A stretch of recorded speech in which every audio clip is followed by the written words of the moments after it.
ఎప్పుడన్నా ఎవరన్నా రూపాయి అడిగినరా?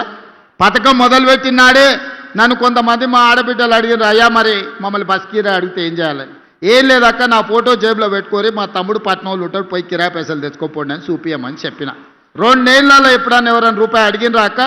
ఉచితంగా ప్రయాణం చేస్తలేరు. బస్సులో ఉచిత ప్రయాణమే కాదు, ఇవాళ మా ఆడబిడ్డలకు 1000 బస్సులు కొనిచ్చి ఆర్టీసీకే కిరాయి పెడితే నెలకు 70,000 రూపాయల ఆదాయం ప్రతి బస్సు మీద ఇవాళ మా ఆడబిడ్డలకు వస్తున్నాయి. 27,000 కోట్ల రూపాయలు సున్నా వడ్డీతోని ఆడబిడ్డల 1,000 కోట్ల రూపాయలు వాళ్ళ చేతిలో పెట్టినాం. 1 కోటి మంది ఆడబిడ్డల్ని కోటీశ్వరులను చేయాలన్న లక్ష్యంతో ఈరోజు హైటెక్ సిటీ పక్కన ఐటీ కంపెనీలు విప్రో, ఇన్ఫోసిస్, మైక్రోసాఫ్టే కాదు, శిల్పారామం పక్కన ఇందిరా మహిళా శక్తి స్టాల్స్ 3.5 ఎకరాలు 1000 కోట్ల భూమి ఇచ్చి 150 స్టాల్స్ పెట్టి మా అక్కలు తయారు చేసే వస్తువులన్నీ హైటెక్ సిటీ పక్కన పెట్టి ఈరోజు ప్రపంచానికి మేము ఈరోజు చూపించినాం. ఇదే కాదు, మీరు ఆన్లైన్లో అమెజాన్లో బుక్ చేస్తుంటారు మా మిత్రులు చాలామంది, అది కావాలి ఇది కావాలని. ఇవాళ రేపు మా అక్కలు తయారు చేసే పిండి వంటల నుంచి వాళ్ళు తయారు చేసే చేతి వస్తువుల వరకు అమెజాన్లో ఈరోజు అందుబాటులోకి తీసుకొచ్చినాం. ప్రపంచమంతా ఎవరు ఏం కొనాలన్నా అమెజాన్లో మా అక్కలు తయారు చేసే వస్తువులను కొనుక్కునే పరిస్థితి ఇవాళ తెలంగాణ రాష్ట్రంలో తీసుకొచ్చినాం. ఒక పక్కన రైతులకు ఆనాడు చంద్రశేఖరరావు అన్నాడు, ఒరేసుకుంటే ఉరేసుకున్నట్టే అని.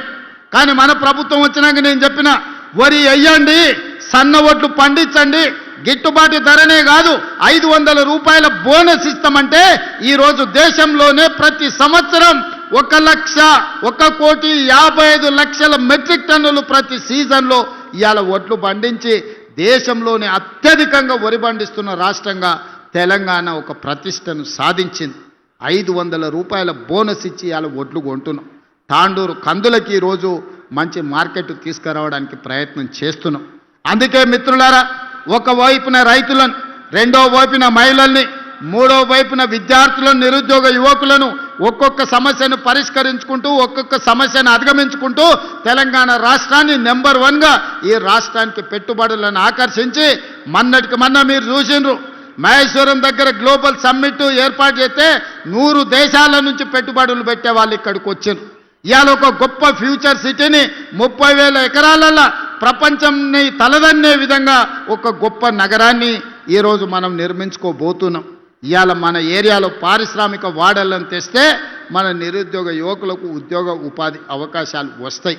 అందుకే మిత్రులారా, ఈరోజు సంక్షేమాన్ని, అభివృద్ధిని కొనసాగించాలి అంటే మీరు నిండు మనసుతో ఆశీర్వదించాలి. ఈరోజు చిన్నదో పెద్దదో తప్పిదం జరిగితే అది మళ్ళా సరిదిద్దుకోలేంది. పాముకు పాలు పోసినట్టే బీఆర్ఎస్కి ఓటు వేస్తే, ఎందుకంటే కడుపు నిండా విషమే. ఎప్పుడైనా హరీశ్వరరావును చూడండి, నాగుపామును చూడండి ఎట్లుంటుందో, ఆయన నాలుకతో సహా ఎట్లుంటాడో ఒక్కసారి ఊహించుకోండి. కడుపు నిండా విషమే. ఎవడు మంచుకున్నా ఓరోడు, ఎవరు తెల్లబట్టలు వేసుకున్నా సహించరు. అందరూ దివాలా తీసి ఉండాలి, మొత్తం పిచ్చమెత్తుకొని బతకాలని కడుపు నిండా విషం పెట్టుకొని తిరుగుతున్నారు. కాబట్టి ఈ పాములకు మీరు ఓటేస్తారంటే పాముకు పాలు పోసినట్టే. ఈ పాములను మళ్ళా బతకనిస్తారంటే మళ్ళా మన సమస్యలు పరిష్కారం కావు, మళ్ళీ గోసపడాల్సి వస్తుంది వీళ్ళకి ఏమాత్రం అవకాశం వచ్చినా. అందుకే మిత్రులారా, మన పార్లమెంట్లో రంజిత్ రెడ్డి గెలిచి ఉంటే ఢిల్లీలో మనకి ఇంకా బలం పెరిగుండేది.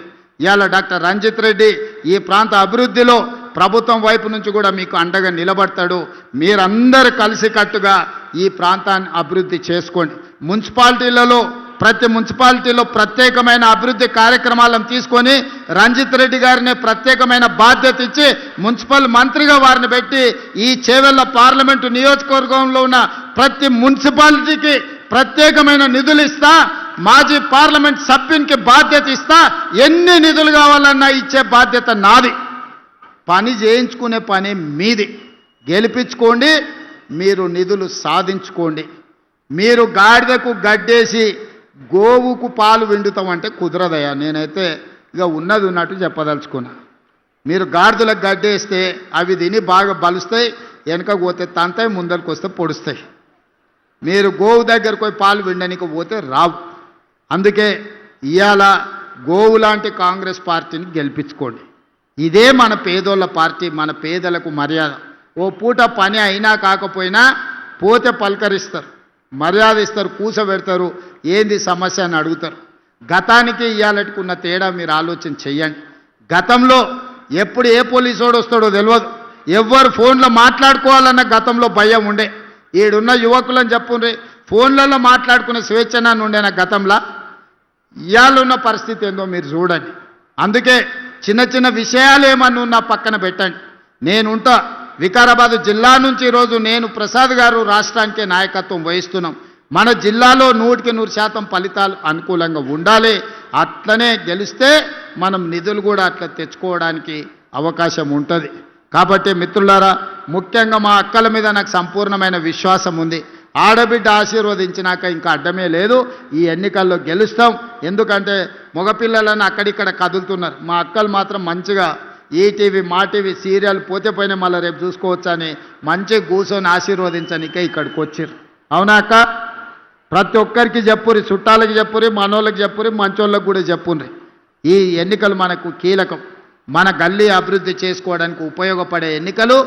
ఇది మన కాలనీ అభివృద్ధి కోసం చేసుకుంటున్న ఎన్నికలు కాబట్టి మీ అందరూ సంపూర్ణంగా సహకరించండి.